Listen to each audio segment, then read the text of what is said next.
Hello and welcome back to the course on blockchain. And today we're going to look at the world of transactions and UTXOs in blockchain. So it's a very interesting field, a very interesting concept, and I never thought it was this different to normal transactions, but it actually is a whole new world, and today we're going to uncover everything. All right, so let's get started. Transactions and UTXOs. So we'll find out what UTXO stands for in a second.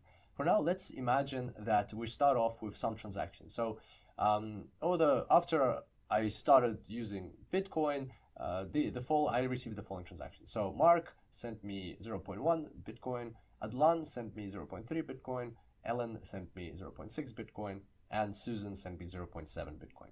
So all of those are different transactions that happened in the Bitcoin blockchain, and they are all related to me. I received Bitcoins in all those transactions. And so what those would be called in the Bitcoin world are UTXOs, which stands for unspent transaction outputs. And this is where things start to get very different to the world of banking that we're so used to. So in banking, once you send a transaction, that's it. The transaction is done, and it's recorded somewhere and so on. But in Bitcoin, a transaction lives on after it's been executed until another transaction builds off of the UTXO from that transaction. I know it's a lot to take in at the start, but let's go step by step. So let's say I've received all this money, and now I want to buy a bicycle. I want to buy a bicycle for 0.5 BTC. So this is how we're going to now set up the transaction. We need to set up a transaction for that to happen. This is what it will look like. So I'm going to take not just my money and use it. I need to choose the transactions. Remember, we said that they live on until these UTXOs have been used up. So I need to choose the transactions that I'm going to link into the inputs. So there's our inputs, where I'm going to get the money. I can't just go into my wallet, and we'll see why in the wallet tutorial that there is no such a thing. This is what's important to understand, that in Bitcoin, there is no such a thing, or in any cryptocurrency, there is no such a thing as an amount lying in your account. There is no account. Everything we have, all we have is a blockchain, and all of the transactions, all of any money, any movement of money is a transaction on the blockchain. So we need to go back to transactions and pick the ones we want. So we're going to pick the 0.6 BTC from Ellen that I received. So I need to come up with 0.5 BTC. This is everything I have available. So I'm going to take this one because it's the closest to 0.5. I'm going to take the 0.6 BTC I received from Helen, and then I'm going to send 0.5 BTC to the bike shop. And the rule is that there cannot be any unused outputs. So anything that goes into the input, or there cannot be any unused input. So anything that goes into input, the full amount has to go into the output. Basically, there can be no change. You cannot just go in and say, all right, I have 0.6 BTC, I'm sending 0.5 BTC. No, you have to send all of the 0.6. But you can send it to different participants. So what you do is you'd send 0.1 BTC back to myself. I know it sounds very confusing, but once we do a couple of examples, you will see the logic behind it, and you will see why it works. So there we go. So I have to choose one or several of the transactions that I have here to put in my input. So I have to build my input to get to this amount or higher. Then I need to send the required amount for the merchandise, for the bike that I'm buying, to the bike shop. And then any change that I want to, that I have left, I cannot just leave it there. I have to send it to myself again. I have to send it back, or I can buy something else from another shop. And we'll see an example like that later on. But for now, this is how it goes. So 0.6 BTC, this transaction I'm putting in here. So this transaction happened. And then, so this new transaction is piggybacking on this transaction. So the transaction kind of like continues on and on and on and on. Like, so this transaction now feeds into this transaction. And then, and now after that happens, now it's gone. It's finished. It's completed. That's probably not the right word. It's no longer a UTXO. It's not an unspent transaction output because it's done. This transaction fed this transaction that we're building here. And now we have two new UTXOs. This is a UTXO for the bike shop. So, and that's a UTXO for me. So that amount is going to go into the UTXOs for the bike shop. And this is going to go into here. And there you go. And also I'm going to get a bike.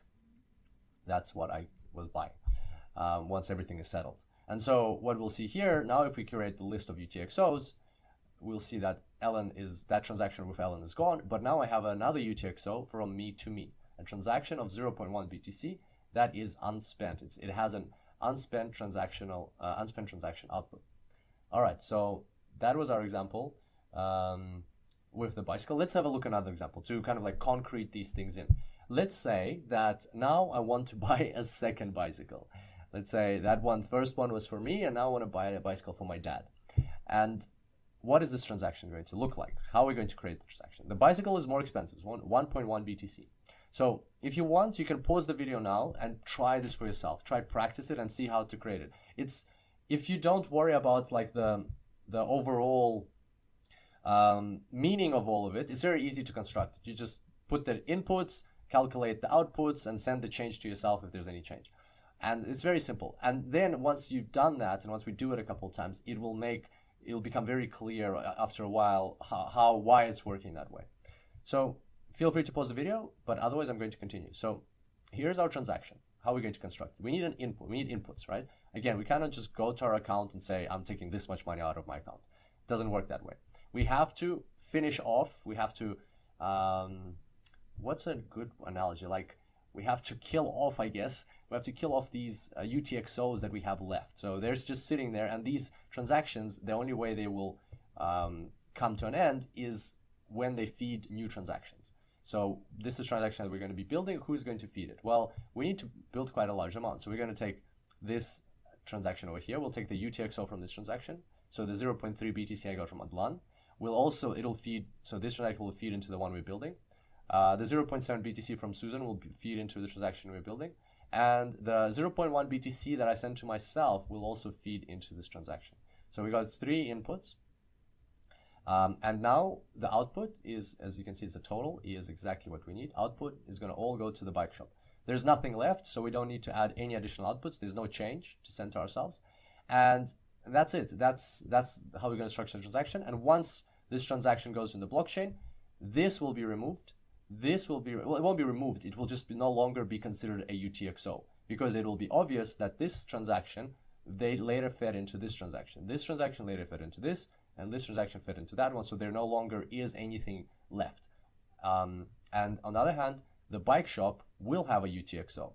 The bike shop will have received this money, and now they have, as the result of this transaction, the bike shop has a UTXO, and that will go into their, it'll go into the blockchain, but whenever they calculate the UTXOs, they'll see this as a UTXO until it feeds into something else. And I will get a bike. And so now, if we recalculate our UTXOs, you'll see that I only have 1 UTXO left. So all of those things will go into the blockchain. But once you go through the blockchain, you'll see that they've all canceled each other out, or they've all fed into each other in a way. And the result for me is that I only have 1 UTXO left, 0.1 BTC. And that is considered my balance. Kind of like, there is no balance, but you can think of it as a balance, but it's actually a UTXO. So there you go. That's how transactions and UTXOs work. I know this might still be vague, might not be like, it might take some time to get your head around this. So maybe like we'll definitely talk about this in the next tutorial and the one after that. So there's 2 more tutorials of practice. Don't worry, coming up, everything will be clear for sure. But in the meantime, if you want to practice yourself, then just make something up like I did here, as if somebody sent you money. Look at the UTXOs, think of something you want to buy, and see how you build that transaction. Do it a couple times. It'll really help to get your head around it. But otherwise, I'll see you in the next tutorial, and we'll continue with the journey. On that note, I look forward to seeing you next time. Until then, enjoy blockchains.